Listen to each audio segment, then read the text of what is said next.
आज हमारा जो मकसद है, हमारी पार्टी बहुजन समाज पार्टी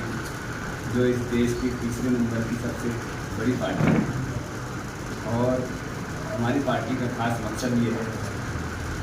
ये कोई मंशूर वगैरह नहीं निकालती इलेक्शन के वक्त में। इसका मंशूर संविधान है।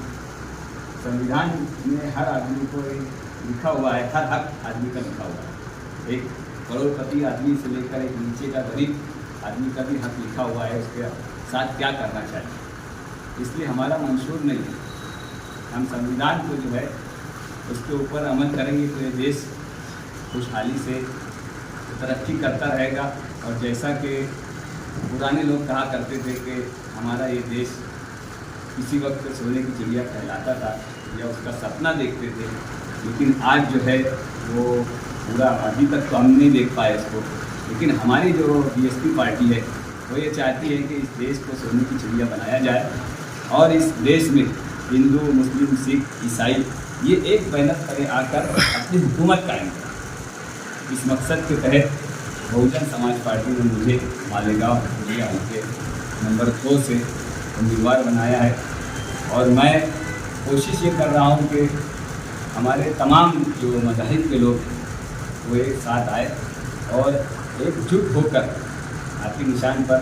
बटन दबाए, ताकि इस देश को खुशहाली की तरफ ले जाया जा सके, इस देश की तरक्की की तरफ ले जाया जा सके, और इस देश में नौजवानों को ज़्यादा से ज़्यादा रोज़गार मिले, गरीबी दूर हो। इन तमाम मकासद को लेकर हम इलेक्शन लड़ रहे हैं। हमने इसमें लिख के रखा है, आप सर कर लेते। अब हो रही है ये जो मैंने इलेक्शन का मंसूर बनाया है मेरे वार्ड यानी कि हमारे भैया हल्के के लिए, पार्टी का मंसूर जैसे मैंने कहा कि संविधान वही हमने पहले बता दिया कि पार्टी का मंसूर नहीं। हाँ, ये मैंने अपने लड़ने के मकासद इसके अंदर आप लोगों के सामने पेश कर रहा हूँ। नंबर 1 संविधान को बचाना, नंबर 2 तमाम बिरादरियों के साथ इंसाफ करना, नंबर 3 धुलिया मालेगांव लोकसभा हल्के के मसाइल को हल करना, नंबर 4 नेशनल हाईवे नंबर 3 पर सर्विस रोड बनाना और उड़ान पुल बनाना, नंबर 5 मिलिट्री स्कूल कायम करना, number 6 old age home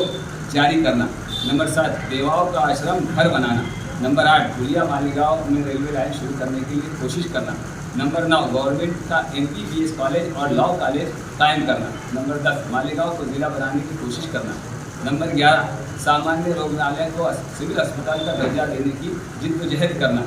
number 12 अकलियतों के फंड की वसूलियाबी के लिए रहनुमाई और कोशिश करना, नंबर 13 NRC CAA को ख़त्म करने की पूरी कोशिश की जाएगी, नंबर 14 ख़वातीन को रोज़गार के लिए गवर्नमेंट की स्कीमात को लागू करें। ये तमाम